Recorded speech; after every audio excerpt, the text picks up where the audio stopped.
If we want to survive, we need to act now. Have you ever lain awake at 2 a.m., wrestling with every regret, every what if, and wondered how different your life might have been? The Alters grabs that feeling by the throat, drags it onto an alien world, and forces you to survive it twice, thrice, or more, through versions of yourself you never knew existed.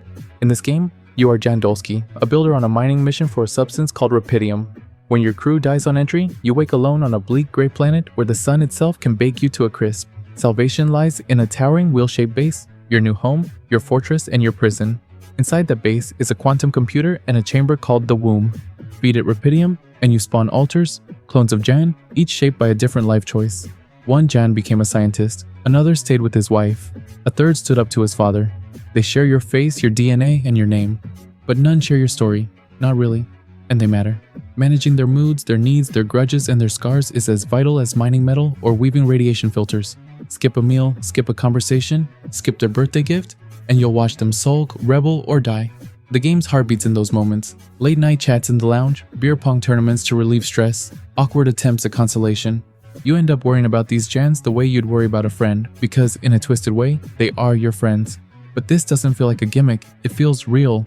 Alex Jordan's voice work gives each Jan a distinct tone, a unique cadence, a personality you can't ignore.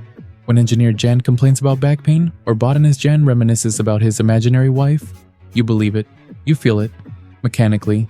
The Alters is a survival base builder with a kinetic twist. By day, you assign jobs in the 2.5D interior, workshops, gardens, labs, mess halls. By night, you venture out in third person, scanning for veins of organics, metals, and Rapidium. Build rigs, daisy chain pylons, harvest enough to keep the base and your Alters alive. All in real time, while the sun inches closer, each minute a lifeline or a noose. It's tense, it's addictive, but it's also flawed. The base feels cramped once it grows. Chasing Jans down the corridors becomes a stroke-inducing loop of elevator rides and map checking. Resource gathering can turn into button mash busywork, especially when the next upgrade hinges on one more rock fragment. And the final chapter loses some of its desperation, trading sweat for exposition more than I would have liked. Even so, the narrative lifts you higher than any flaw can pull you down. The Alters isn't just about getting home. It's about confronting every path you never walked. It's about facing regret in the face, asking whether survival is enough, or if we need redemption too.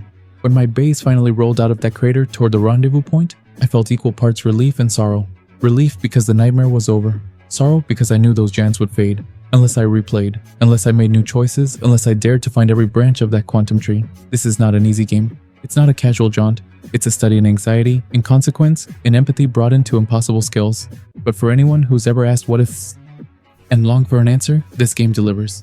It's a gem of indie storytelling, a survival challenge, and a philosophical mirror all in one. I scored a 9 out of 10, and I can easily recommend it to all as it is a must-play.